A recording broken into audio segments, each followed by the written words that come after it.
It's alive! It's alive! This is the Bob and Jeff Show, starring Jeff Lutz. Like, why can't I be strong? Have you seen this right here, man? Feeling strong right now. Oh, gasp. I'm so excited. And Jason Duda. For today, anyway. I'm not sure where that came from, but sure. Where's your sense of humor, man? 97.5 and 1240 KFH. Don't touch that dial. Welcome back, hour number 2. Bob and Jeff, we got a lot done in hour number 1. Oh, did we? So much. It's crazy. If you missed any of it, be sure to get that Odyssey app. You can find our show easily. Just find KFH. You'll be directed to go back earlier in the day to find previous shows, and there we are. And you can find more of our shows there too, not just today's. It's really unbelievable. Is it? I think so. That's fantastic news. You can take it on the road with you. Just set it up on KFH, plug it into your speaker, do what you got to do in your car, and just you go. That's what I do. I didn't know. Are we off the air? Maybe. No, it's a weekly test of your emergency broadcast. Are we going to be off the air? Aren't you like not allowed to have that go over the air? No, it just you can't shut that speaker off and that thing comes over. I think we're going to be fined and fired for this, but not my problem, I guess. Pop culture talk. We have not, and I assume will not, hear from our friend Mike Furchess. Probably the man's not feeling well. Do you have any pop culture tidbits that you'd like to offer up right now? Man, we did just finish. I don't know. Have you ever watched The Lincoln Lawyer? Have you watched the movie or the series? I might have watched the movie a while ago. The series is it's really good. Really good. And we just watched the third season just came out. We just finished watching it. Who's the star of that show? Oh, what's his name? I don't know any celebrities. And I don't know his name either. Just a second. I'm going to have to try to find it. Matthew McConaughey, but it's not him. In this iteration, it is, of course, doesn't even say. Mickey Holler's the name Mickey of the character. Holler is the character. Yes, the actor, of course, is...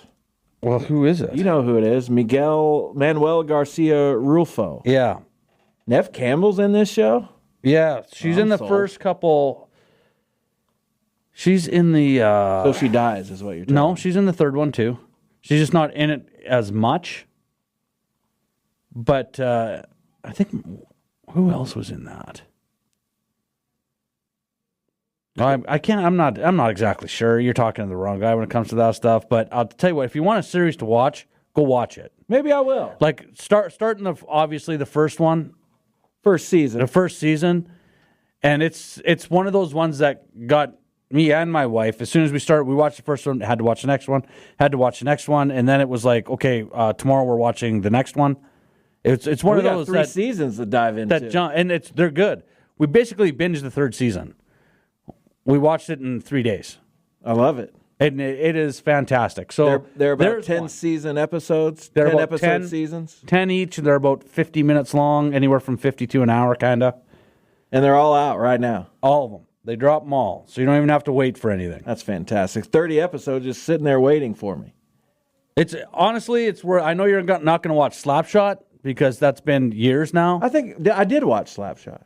No, you didn't. I just have forgotten a lot about it. Oh, is that what you forgot? So if you ask me a question about it, I probably won't remember. Oh, that's right. But at the time, you remember I rattled off bits of trivia and facts about the movie. Right.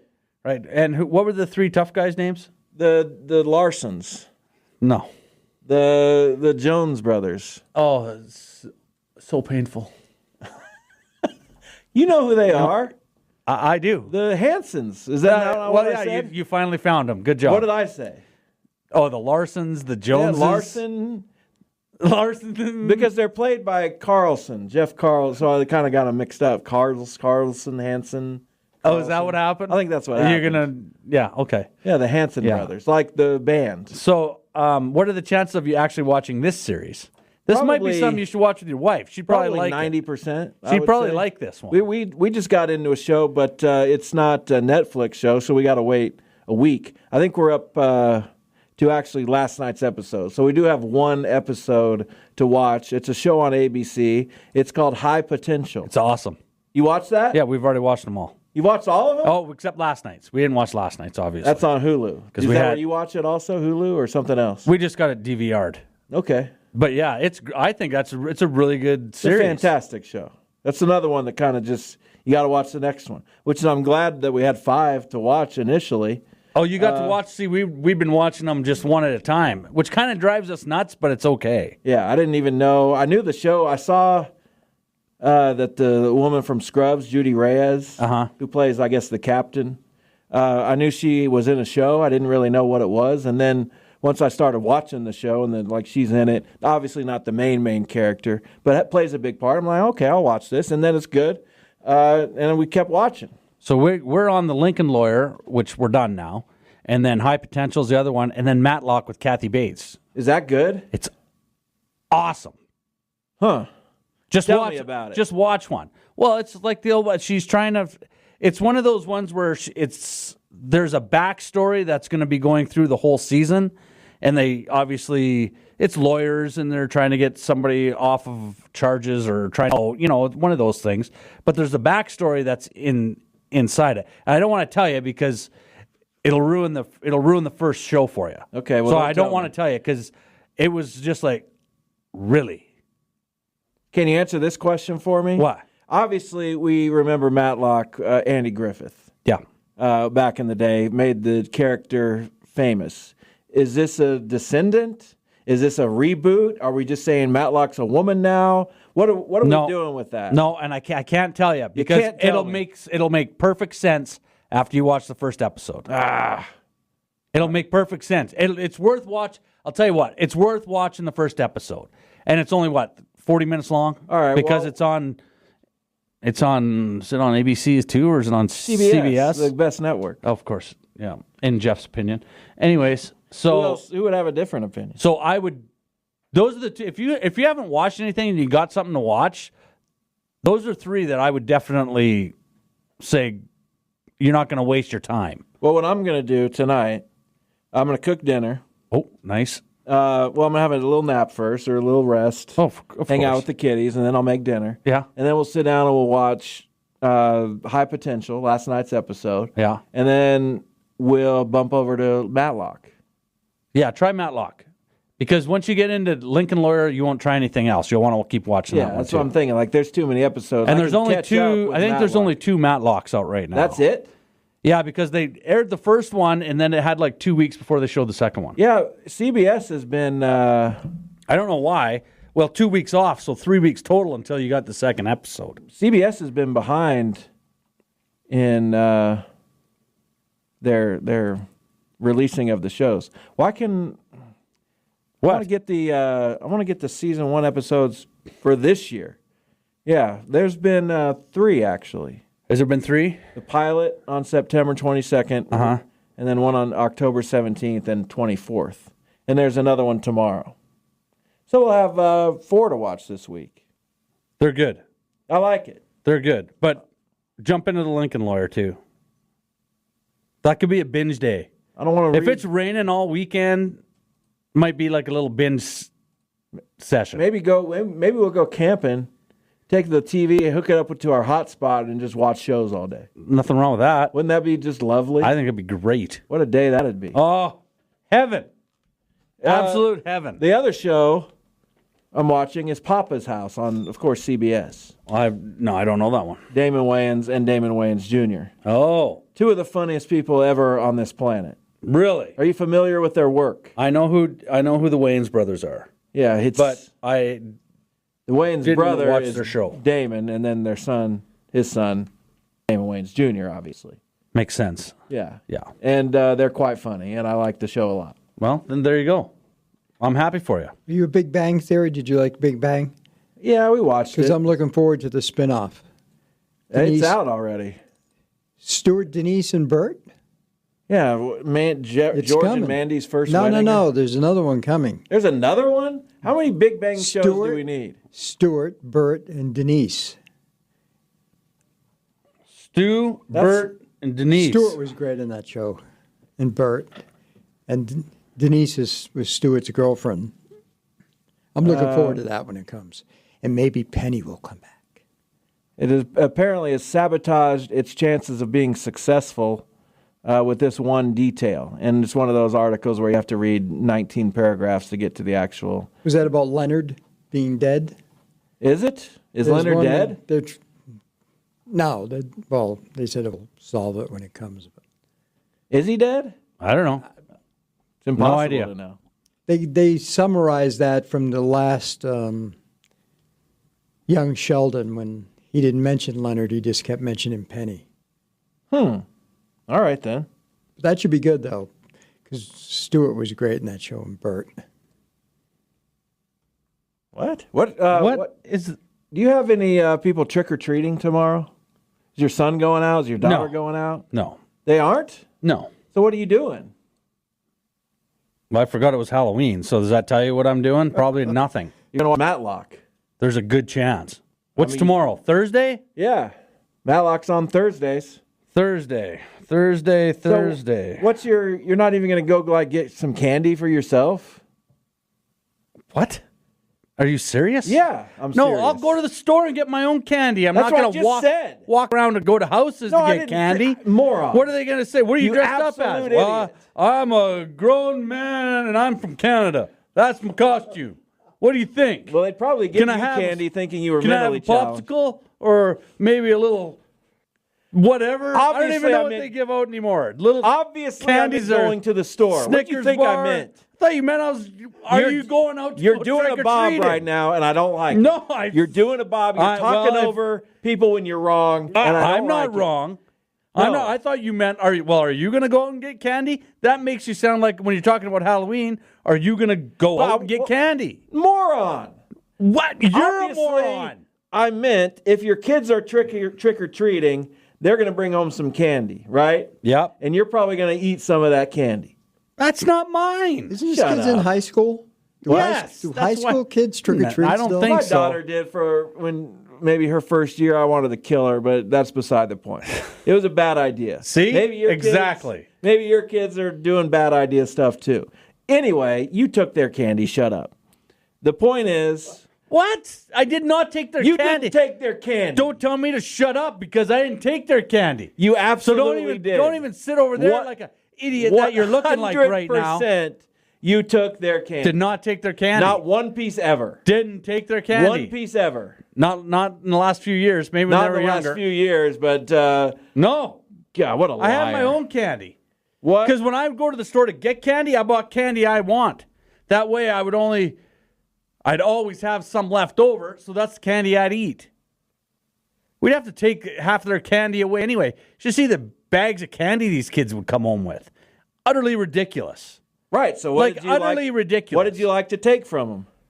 I Or didn't. what- or My what wife will you go to usually the store took to it get? and took it to work, and the girls shared it there. I never really took any of their candy. God, do you just What? Can you just Candy corn? have a conversation? I don't eat candy corn. It's terrible. I didn't ask you about candy corn. Candy corn is Why terrible. do you feel like you need I to bring up think candy corn? Candy corn's the worst candy out there. Worse than Mounds? Mounds are fantastic. No, they're not. Oh. Anything with coconut in it. Oh, Almond Joys are one of my favorite. You guys Speaking are of weird. You're so weird. coconut, Worse than Good and Plenty? Ugh. There's a lot of bad candies out Good and there. Plenty. There that's are. where they're And worst. you know that's what? why you don't eat it out of. You shouldn't why steal participate theirs? in eating bad candy. The good candies, you got your Nestle Crunch, you got your Kit Kat, you got your 100 Grand, you got your Starburst, your Mike and Ike's, your Skittles, your Jolly Ranchers. There's so many good candies. I'm going to have a Mounds, this guy over here. Unbelievable. If there was a Mounds, I would eat it before what most do you of those. get out of eating a Mounds? Coconut.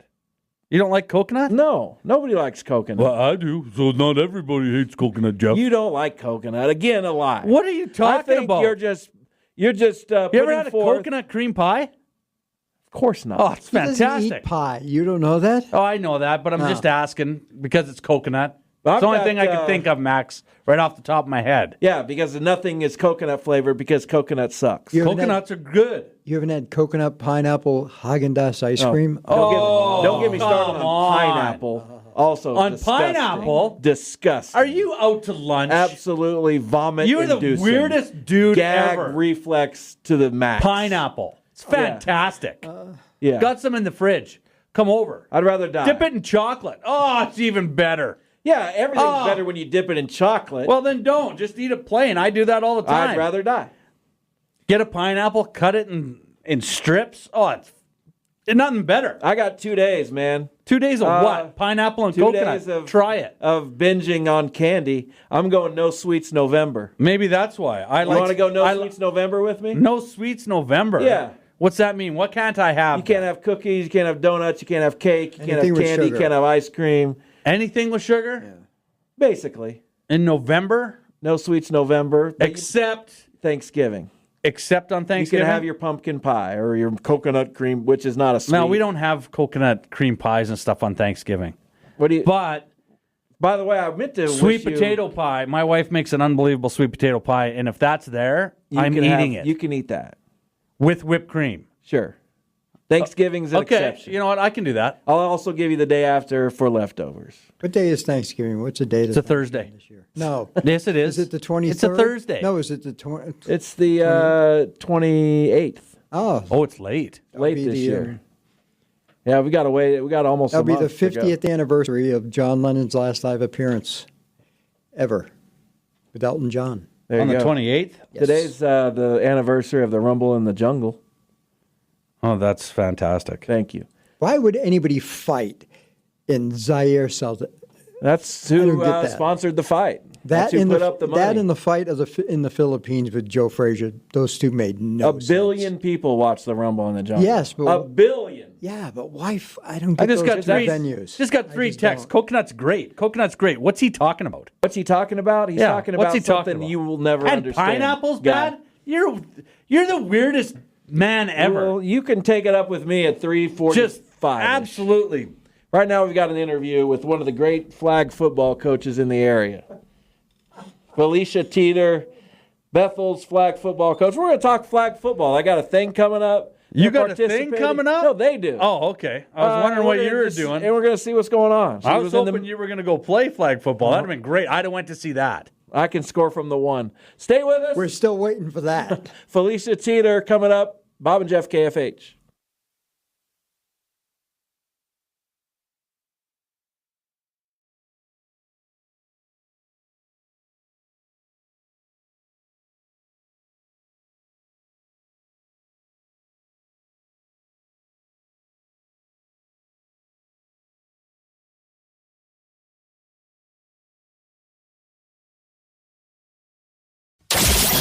This is the Bob and Jeff Show.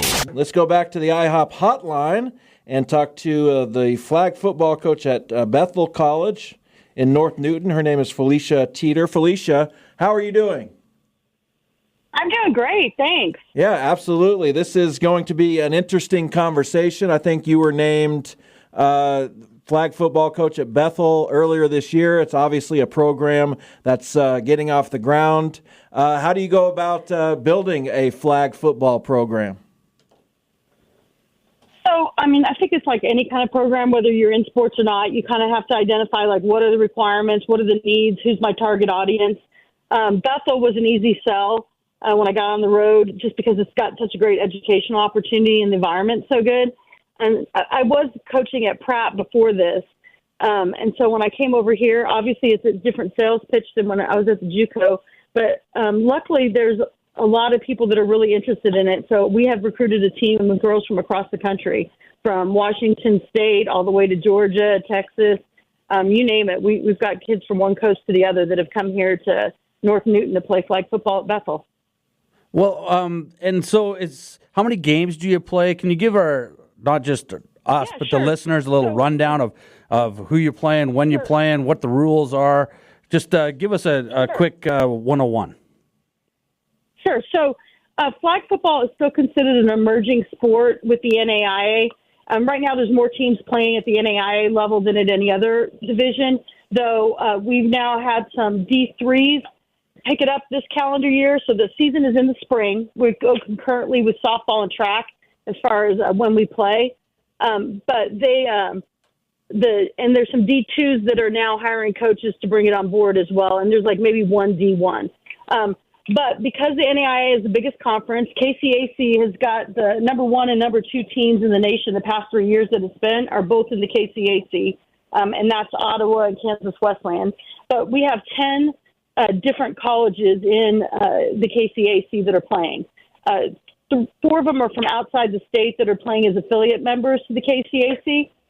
2 from Missouri, 1 from Iowa, and 1 from Nebraska. But the heart of it is all in Kansas. Our season, like I said, starts in the spring. And this year we have, since we have 10 teams in the conference, we'll play 9 non-conference games. And depending on the schools, how many non-conference games they'll play. For Bethel, since it's our first year and I have a team full of freshmen, I kind of kept the number low. So we'll play 15 total games in the season when we start. And when I say spring, it's really winter. We start at the end of February is when our season starts. So it's still pretty cold. Yeah. Now, right now we're in our off season. Just like tackle football has their off season in the spring, our off season is in the fall. So we're allowed 10 weeks to actually do football. And we're culminating with, and this I'm pretty excited about, we're culminating with a 3-way scrimmage with Cotty College and Pratt Community College at Pratt. And what's special about it is we're doing it on Veterans Day, and all 3 of the head coaches are all female veterans. Myself and Abby Munson from Pratt are both Army veterans, and Alicia Freeman from Cotty is an Air Force veteran.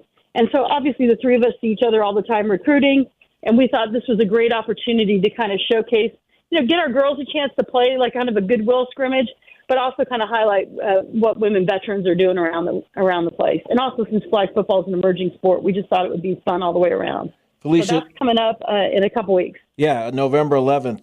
That's one of the reasons, basically the main reason I wanted to get you on was to talk a little bit about that, and we will here in just a second talk a little bit more about it. Felicia Teeter, our guest, the Bethel flag football coach. So I was interested when you talked about recruiting, and I don't know how much of a sport in high schools that flag football is, but let's use the example. You don't have to talk about the particular player, but when you go out to Washington or you're looking at somebody in Washington, is it because, hey, this is a great basketball player, and we think she could convert. This girl is great at ultimate frisbee, and we think she could convert to flag football. Or are these people actually playing flag football somewhere in an organized fashion?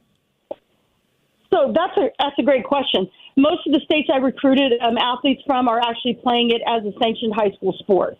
So the number keeps increasing as far as the states that are having it as a sanctioned sport. So how I recruit is really the same way a lot of us recruit tackle football players. I know a lot of coaches around the country. I used to coach high school tackle football in Texas. And so through networking, through AFCA, American Football Coaches Association, National Coalition of Minority Football Coaches, I've met different coaches around the country. And as flag is coming on, a lot of times the first coach that they go to help stand up their girls' flag program is someone who's coaching on the tackle side. And so because of different networking, a lot of those coaches know me. So in that example we did of the girl from Washington, I knew her high school coach from the tackle side. And when he was getting ready to have to start a flag team, he had called me early on and asked me, like, hey, how do you translate some of the concepts? Like, how are you doing this? And then I said, hey, after we get done with the conversation, if you have any girls that show up this year that look good, give me a holler. So he let me know he had a couple athletes. So I have him fill out a recruiting questionnaire. But Georgia is huge. Nevada is huge.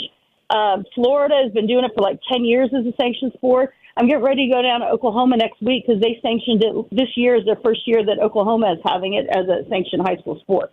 Now, as far as other athletes, like because we're a Kansas school, I want to have Kansas athletes. And those are definitely girls I've recruited from basketball, track.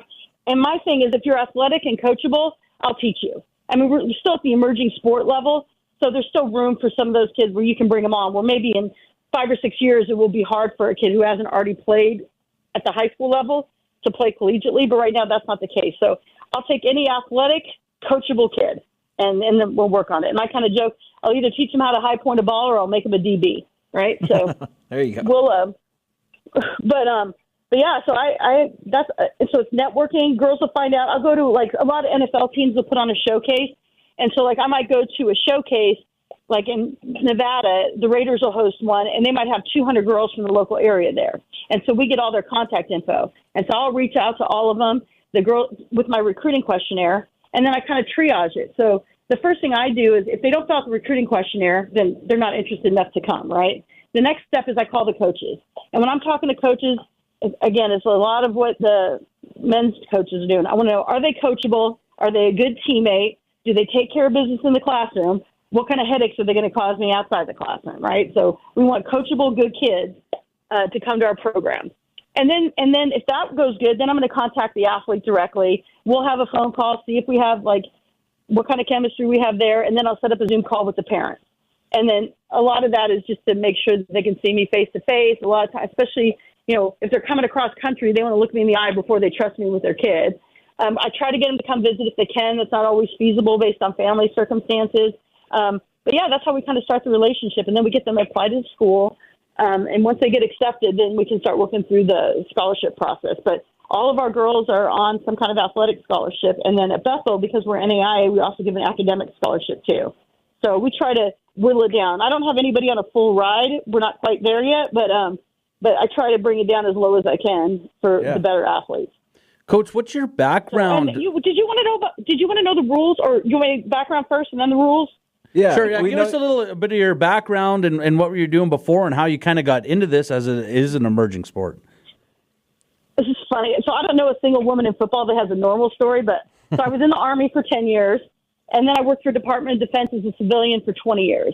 I have 3 adult children. When my youngest finished high school is kind of when I left civil service. So I had 30 years combined, but not old enough to get a pension, but I knew I just wanted to do something really different. Well, I thought what I was going to do was going to be doing some work as a private contractor, doing leadership development and strategic planning, because that's a lot of what I had done for the military. But I wanted to work with coaches. And so for like my last 8 years of civil service, I attended every Texas High School Coaches Association conference I could go to, any football clinic I could get to, and just trying to network. Well, the launch of my business was February 2020, right when COVID hit. And so nobody was hiring anybody to come in. And I was like, man, necessity breeds invention. And because I had been a member of Texas High School Coaches Association for so long, I thought, you know what, let me tweak my resume. And I had access to their online job board and literally applied to like 20 entry-level coaching jobs around the state of Texas. And I always say if it's meant to be, it's going to work out easy. And like the first place I sent it was Lubbock, Texas. And the assistant AD for personnel called me like within an hour and said, is this serious? This is what you want to do now? And I said, yep. They said, all right, I got 2 head coaches that are hiring. I'm going to have both of them interview you. And one of them offered me, and I interviewed both that week, and one offered me a job. And 2 weeks later, I was in Lubbock, Texas, coaching football.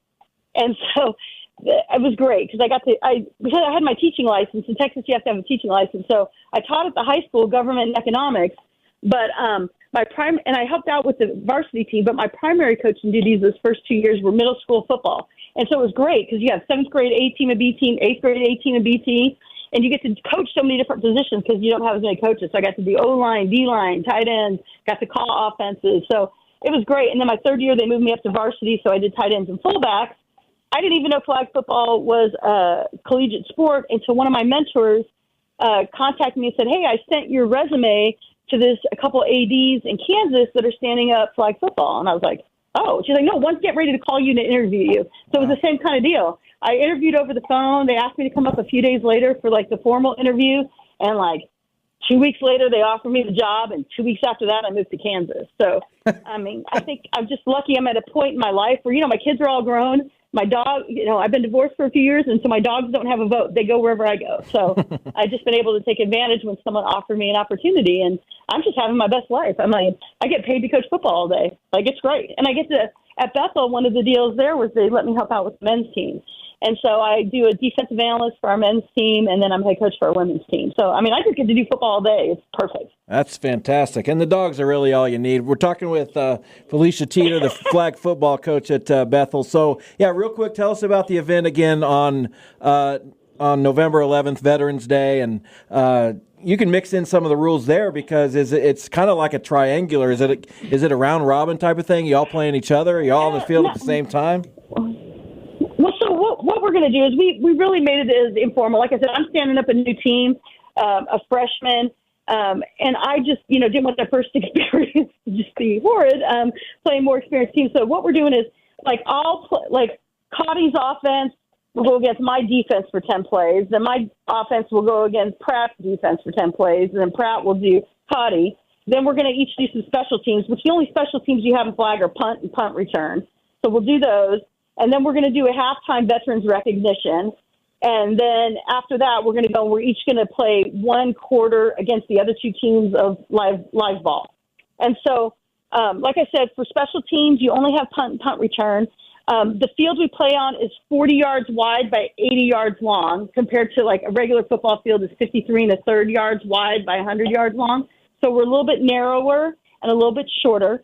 But the first downs are line to gain. So your first down is at the 20, then the 40, then the 20. So the down marker is usually just placed at the line to gain.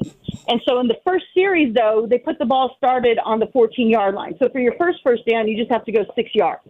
And then after that, it really just depends how far the previous play carried you, how far you're going to have to go in the next series of 4 downs. As far as players, we play at 7 versus 7.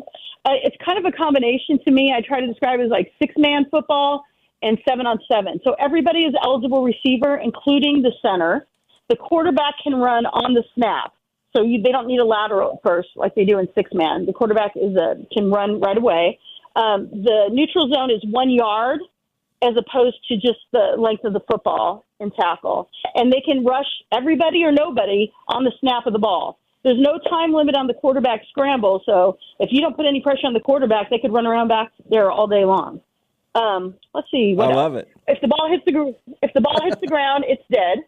Okay. We do use pass protection and a pass rush, but it's more like basketball screen blocking, except for you can't extend your hands out to the side of your body. Like your hands have to be, you could be in athletic position. You don't have to put them behind your back or anything, but you can't put your hands out like you do in basketball. Yeah. So you've got to stay within the frame of your body. And it's basically like basketball as far as if I get set first and you run into me, then it's going to be on you.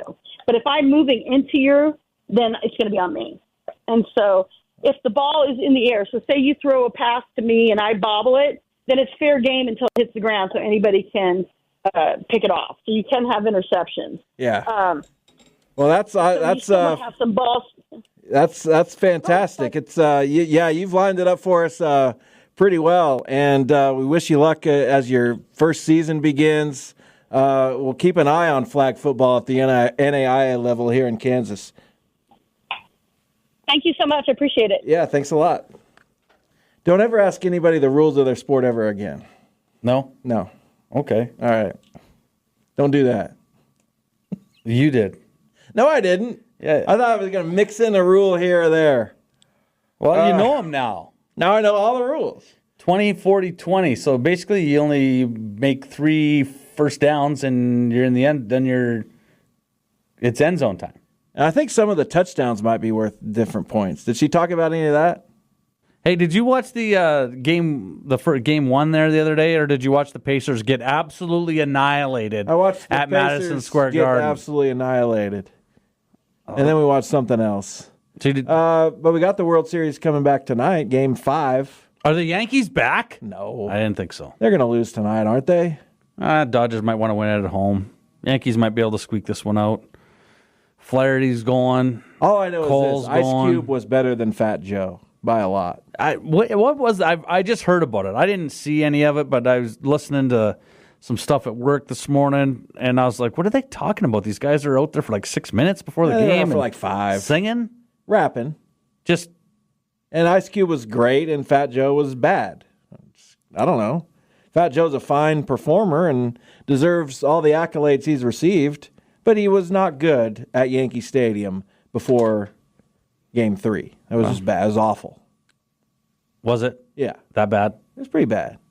He was rapping over a track, and you could hear the track more than you could hear him. Oh. And it would go before him. So like it would sound like he was repeating what the track was doing. It's just bizarre. It was just bizarre. That's too bad. Who you got tonight? And I'm talking obviously about the Pacers. Yeah, could care less. Do they play? Probably going. Yeah, the Pacers do play tonight. They play the Celtics. They're going to get smashed. Don't need to watch that. 1-4 after tonight. The old Pacers, and the World Series will be 3-2. Going back to LA. Yankees win tonight. No Yeah, chance. they do. No chance. Yeah, I think they got a chance. You want to put it in the Simgin? Oh, we should Simgin it up right before tomorrow. Yeah, that should probably be it. We got to see if the Simgin's back on track. All the buttons are now pushed. Everything is set like it should be. It is. And it is time for the Simgin. Let's see. Well, we barely even had time to put the data in there. Oh, what do you mean? You had all the data. You got it going I did my best. Let's see. Oh, it's really thinking. It is. It's really humming right now. Uh-oh. Uh-oh. 5 zip Dodgers. 5 zip Dodgers. That's what it says. Wow. They've been throwing shutouts all postseason. They're going to end it with another one. You think so? I don't think so. I don't know. I have no idea. I think it's 6-4 Yankees. That's what I'm going with. 6-4 Yanks. 6-4. 6-4. They get to Flaherty early, or is it a bullpen kind of late No, charge? I think they're going to get to Flaherty tonight. They might. He's a little gassed.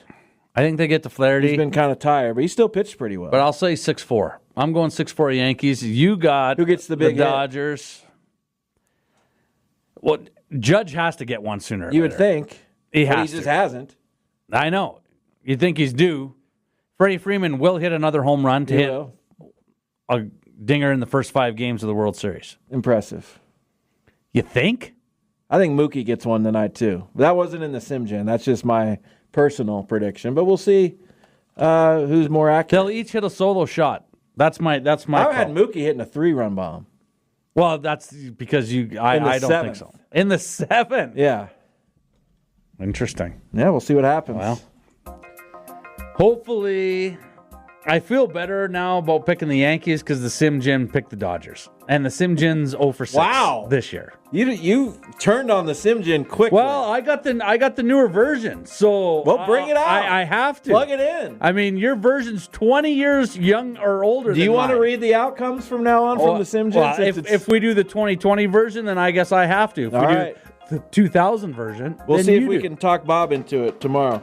Good luck. We do have the 3-man booth tomorrow. Bob was back with the 2 of us. Thanks, everyone, for listening. Jamie Cruz and Felicia Teeter, our guests. Get that Odyssey app. Talk to you tomorrow. Later.